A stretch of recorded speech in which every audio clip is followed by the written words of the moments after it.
Hello. Sean Brady with another fabulous episode of Leverage Your Lunch Hour and the Metaphysical Mindset. Regrets. Boom. There's all kinds of them. That means Metaphysical Mindset that we're back with the one, the only, the super very cool Dr. Laurel Fuller Clark. Dr. Clark, welcome back. Thank you, Sean. Lovely to have you. Now, we're talking regrets and what to do with them. And regrets. I've had a few, as the song goes. What what do we want to say about, from a metaphysical mindset, what do we do with these things? Because everybody has them, right? Sometimes we minimize them. Sometimes we explode them bigger than they need to be. But from a metaphysical mindset standpoint, what do we do with these suckers? You know, that's such a good question because, as you say, everybody has regrets, and what I found is that sometimes people will say, oh, you just have to let it go. But if it's something that I've done that I feel really bad about, it's not so easy to just let it go. Sure. And sometimes people don't blame themselves, they blame another person, and they don't let that go either. Or an institution, or a party, or whatever. Right, or the economy, or, you know, whoever was president at the time. Yeah. And I believe that there is a reason why we have a hard time letting it go, and I think it's because there's something that we need to understand. So we talked in a previous episode about life being like a schoolroom, that all of these life experiences are here for us to learn. Yes. And I think in situations where there is regret and a difficulty in forgiving either ourselves or other people, it's because we haven't learned the lesson, and so that internal pain, if you want to call it that, it might be, you know, you feel sick to your stomach every time you think about it, or you feel something in your heart, or you feel like wringing the other person's neck, or whatever it is. That feeling, I think, is there because it's bringing our attention to a lesson that we still need to learn. And so if we don't learn it by karma, which is the extension of the law of cause and effect, we are going to either choose or draw to ourselves a similar situation, maybe not with the same person, but a similar kind of person, which is why it's not that uncommon for someone to be in a relationship, they break up, they blame the other person, they don't really admit what it is that they did, you know, what their part was of what happened, and by some strange coincidence, they end up getting involved with someone else who's very similar to the person that they broke up from. The more things change, the more they stay the same. Right. You know, why is that? It happens because the person still has the same lesson, and so they're going to draw to themselves unconsciously or choose consciously a similar situation until they learn it. It's kind of like if you don't pass whatever you're supposed to learn in second grade, you have to repeat second grade. Right. So I think that the real key in being able to resolve a regret, to forgive ourselves or to forgive another person, is to identify what's the lesson here and then do something about it. Not just intellectually say, oh yeah, I guess there's something for me to learn. Right. And interestingly, one of the things I specialize in is dreams and dream interpretation. And a very common dream for adults is to dream about being back in school. It might be high school, it might be college. They're in a class and they realize all of a sudden they're there to take a test and they haven't attended the class all semester. They're wandering halls and they can't find their classroom. And I've had people say, you know, I'm not in school. Why is this happening? Well, in their waking lives, they are in school. They're in this schoolroom of life. And what that dream is telling them is they are aware at some level that there are lessons that they need to learn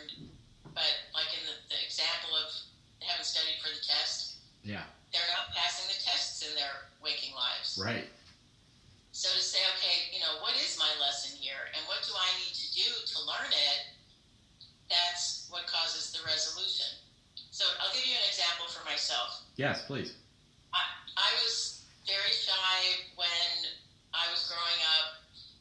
I'm a middle child of three, and it seems like in many situations in my life, I have played the role of the person who understands other people who have problems, being a mediator, people around me being more loud and demanding, and instead of me fighting to get my way, just either feeling sorry for myself or genuinely feeling like it's not worth it for me to fight, I'll just let the other person have their way. Right. So sometimes that's been effective, but there are also times when I've made choices that I regretted, like, why did I let that person do that to me? And what I have learned over time of repeated experiences, as I have been talking about, is that my lesson in that is not to be louder and more demanding, but it is for me to be willing to voice whatever my concerns are instead of just withdrawing, keeping my mouth shut, feeling sorry for myself. So that requires doing something about it. So a recent example, I was supposed to teach a class. Half the students didn't show up. I was going to teach the class anyway. The students who were there said they really didn't want to do the class that day. They wanted to wait until the other people were there. So, I wasn't going to force them to be in a class. And so I said, okay. And this was teaching that I was doing through someone else who was paying me. And so I thought about it. I tried to get a hold of the person who was the one who was handling the payment to see if that was okay. I wasn't able to get a hold of them. So anyway, I waited for a long time to see if other people would arrive. They didn't. I ended up spending the same amount of time as I would have had I taught the class, but I didn't teach the class, and it wasn't through my choice, it was through the choice of the students. And I kept going over it and over it, thinking I should get paid for my time because I did everything I was supposed to do. The person who was in charge of the payment didn't offer that, and I thought, you know what? I should ask. If I don't ask, I'm not going to get paid. And if I don't ask, and if I therefore don't get paid, it's going to be one more of those situations of just swallowing it.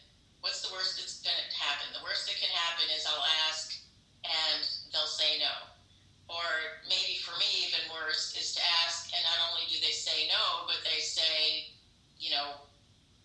why are you even asking that? Where then I feel like, there was something wrong with me for asking. But I thought, okay, this is a repeated lesson. I'm going to ask, and I asked, and they said, yes, you can get paid for your time. So for me, it was a good outcome financially because I got paid. What was even a better outcome for me was it gave me an indication that I am doing something different now than I had done and have done for a long time in terms of being more vocal about my own needs, being more assertive, putting aside whatever my concerns are about, what is someone going to think of me if I ask for something that I want. And one time isn't going to make a difference in a long-standing pattern that I've had, so it's going to take repeated practice. However, what I've found with other things is that when I am clear about what is the lesson that I have here, and I do practice that repeatedly, then I change, and then I don't have those situations anymore because I don't need them. The lesson has been adopted. Right. It's like I've graduated to the next lesson. All right. It's not like you get to the point that there are no more lessons, I don't think, but you get new lessons instead of the same old ones. Absolutely. That's very insightful. And I like that you mentioned it was really an extension of cause and effect, the law of cause and effect. Right. And it's just, you got me thinking like you always do with this metaphysical mindset stuff. Just like, it's like, wow, it's really interesting where my brain goes. And I won't say where it's all going because I want people to think for themselves and just kind of expand into their own life and what's relative to them and important for them, because that's the whole idea behind Leverage Your Lunch Hour, is to stimulate their thinking so that they're just drawn in to whatever they're supposed to be drawn into. Right. What's their growth and learning that we're all supposed to take on? Mine is going to be as different from yours, and I'm sure some things will overlap. Yeah, that's one thing that I appreciate about what you're doing with Leverage Your Lunch Hour, because I wonder who might just stumble upon this. You know, maybe they don't know you and they're flipping through YouTube, or they put in leverage and you come up, or, right. You know, people find you and other people on social media in sometimes strange and miraculous ways. So maybe what you're offering is just what somebody needs right at this time, and they end up finding this. So well, I think that's great. I know we were talking about regrets, and I was sharing earlier, previous to this call, that I was really dealing with things I did, things I haven't done, especially in money matters and things like that. But it's like, the other thing that I thought of was a line from a movie, and it was, regrets are a waste of time, kind of like gloating. And, then because the other people across the table were gloating. And it's like, what are you going to do when your board finds out you way overpaid for this? The moment was fleeting, and they're like, oh my gosh, I didn't think about that. Versus the regret, it's like, no, I mean, it's like, yeah, stuff happens, and maybe how long we dwell on it or think about it allows us to learn that lesson faster, or maybe it's our willingness to learn the lesson or growth faster.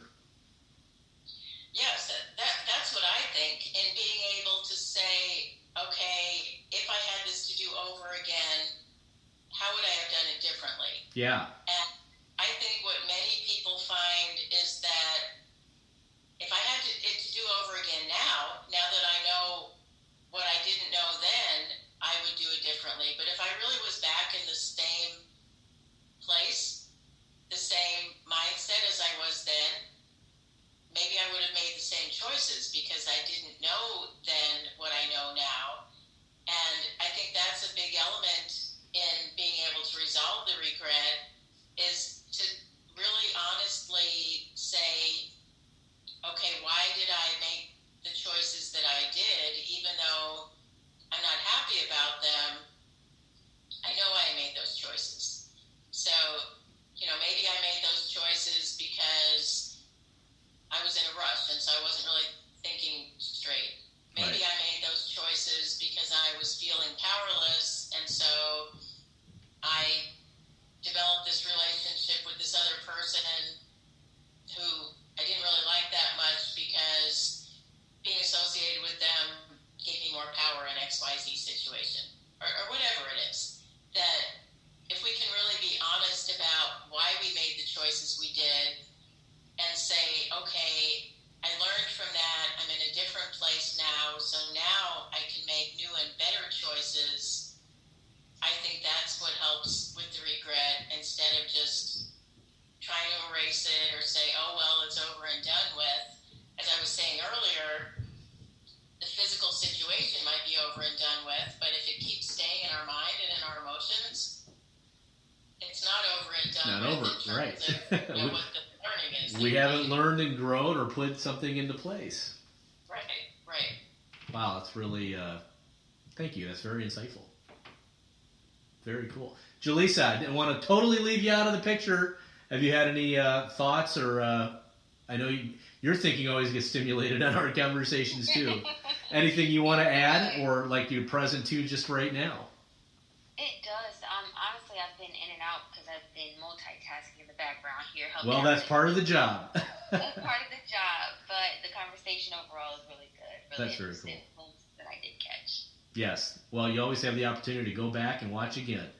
Correct. Very cool. We'll get ready for the bumper. Dr. Clark, is there anything else you'd like to add? Because I know we have another fabulous episode of Coach's Corner coming up with Medici at 1:30 Central Time every Thursday. Anything you'd like to add before that? Well, I would like to add that I appreciate Medici and Jaleesa's service in doing this, and especially if people are watching this now, there are some people who know Medici as a co-working space, which it is in terms of having physical spaces.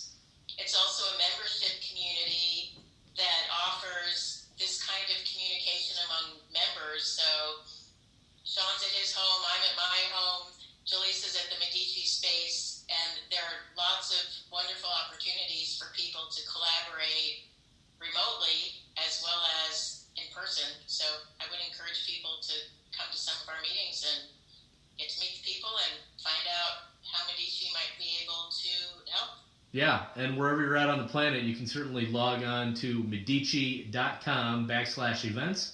That's Medici, MEDICISTL.com/events. So it's MediciSTL.com/events. But yeah, wonderful plug for Medici. We've both been members for multiple years, and it really is a fabulous community of like-minded people, entrepreneurs, people pursuing things, transitioning, and always testing the boundaries of our entrepreneurial life.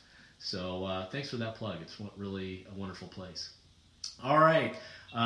Anything else for you? And then we'll sign off for this episode. Just since you started talking about regrets, there's a great song by Phoebe Snow. I don't know if she wrote it or just sings it, called No Regrets. So I'm going to find it and I'll send it to you after. Very cool. We can share it on Coach's Corner later today. Okay. Very cool. All right, everybody. As we always say, we may not see you in person, but we'll always see you right here on social media. Thanks for watching. Good stuff.